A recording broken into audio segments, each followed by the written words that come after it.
TikToker या पवन सिंह करके कोई कुकुर कुछ भौंका तरह से घरे खोज के मारा।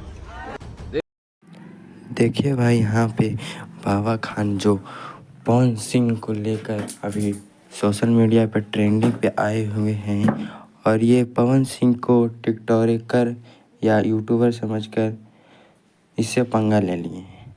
और बाबा खान को पता नहीं है कि पवन सिंह कोई टिकटॉकर या यूट्यूबर नहीं है, बल्कि वह भोजपुरी इंडस्ट्री का सुपरस्टार है। और इसी कारण से देखिए, आपने तो इस बात पर पवन सिंह का देखा ही होगा बयान कि उसने कैसा मुंह तोड़ जवाब दिया है बाबा खान को। और इस पर वे लाइव आके इंस्टा पर एक वीडियो डाले हैं। चलिए पहले आप वो देख लीजिए, फिर पता चलता है कि बाबा खान कैसा घटिया आदमी और जो पवन सिंह के लिए एकदम अपशब्द बात बोला है।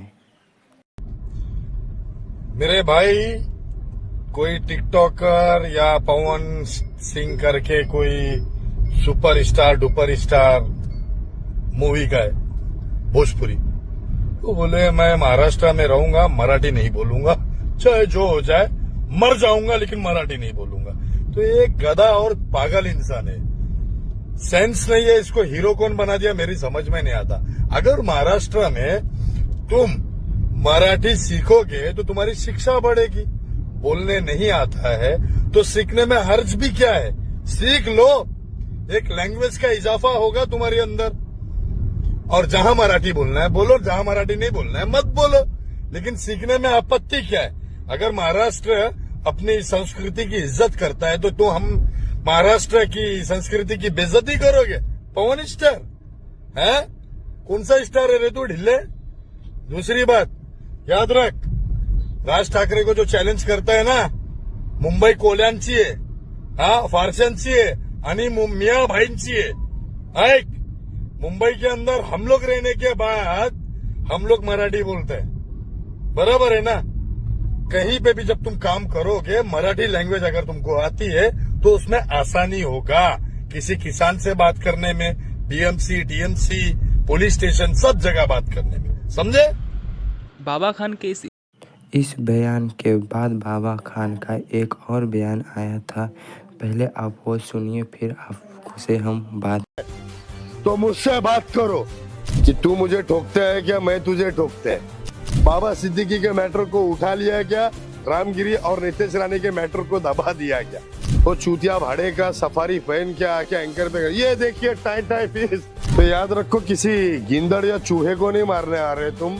लॉरेंस जैसे 50 गैंगवार भी आ जाओगे ना तो नदीम के सामने ऐसा, तुम आओ हमारे पास, तुम आओ हमारी गैंग में, पगार हम बांटते तुमको। हरकत मैंने की है लेकिन इसकी कीमत हिंदुस्तानी भाव ने भर है। और मैं साफ कहता हूँ, बस अब बस। जितनी बदनामी विकास पाठक हिंदुस्तानी भाव सहना था वो सह लिया मेरे नाम के बोझ को लेके। और मेरा चैलेंज जो पहले था वो आज भी है, लुक्को साले 50,000 में बाबा सिद्दीकी की मर्डर कर दिए, आम आदमी की तो 500 रुपए की सुपारी उठाते रहेंगे तुम। क्योंकि अब मैं ऐसा वर्ड कोई बोलूंगा नहीं, क्योंकि ये लोग क्रॉप कर करके चलाते। अभी तक उसको मुंबई हिरासत में क्यों नहीं लिया। लॉरेंस का एक बार इंटरव्यू देता है कि लॉरेंस को फंसा रहे, लॉरेंस का इस मैटर में हाथ नहीं है। अस्सलाम वालेकुम, जय हिंद, जय महाराष्ट्र। और ये हफ्ता पूरे सालों से सबसे बदतर रहा। ऐसा लगता है कि जहां पर गवर्नमेंट को, डिपार्टमेंट को ये आवाज बंद करनी चाहिए थी, वहां हम जैसे लोग को खड़े होकर आवाज उठानी पड़ रही है। दूसरी बात, राजसभा कॉल, धमकियां, वो तो सामने आने के बाद पता चलेगा ना। अभी सुबह से 3 कॉल आए कि तेरे लिए 4 शूटर उठ रहे। तो ऐसे जो चूतिए लोगों को मैसेज देना चाहता हूँ कि तुम नेट के नंबर से कॉल करके, मेरा नंबर जो तुमको मिला, कॉल करके बोलो कि 4 शूटर भेजा हूँ, तेरे को ठोक देंगे। तो ये गींदड़ लोग है, जो ठोकने वाला होता है ना वो बोलता नहीं, बोल बराबर। ये लॉरेंस के छोकरे बन के कॉल कर रहे, ये तो मुझे कंफर्म हो गया।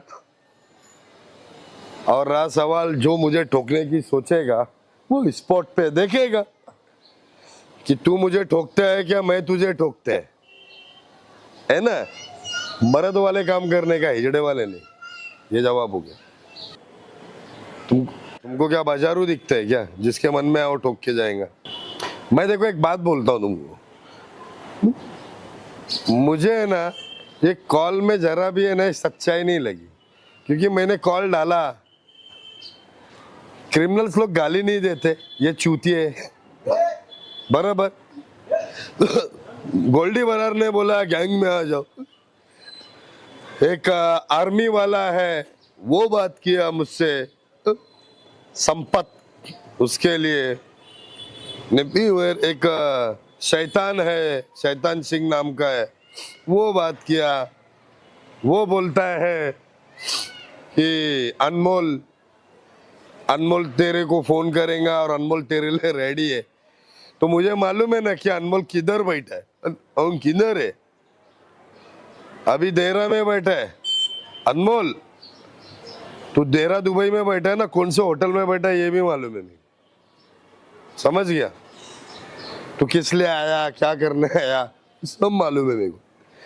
तो मुझे कोई फर्क नहीं गिरता भाई, ठीक है ना। मैं सीरियस लिया नहीं, और मेरी डिपार्टमेंट से बात भी हुई, डीसीपी साहब से बात हुई, क्राइम डीसीपी साहब, क्राइम एसीपी साहब, फिर क्राइम इंचार्ज सुनील साहब, आजीज शिंदे साहब, इन सब खंडनी विरोधक से लेकर के एक्शन मतलब जो क्राइम है, इन सब से जनरली बात हुई है।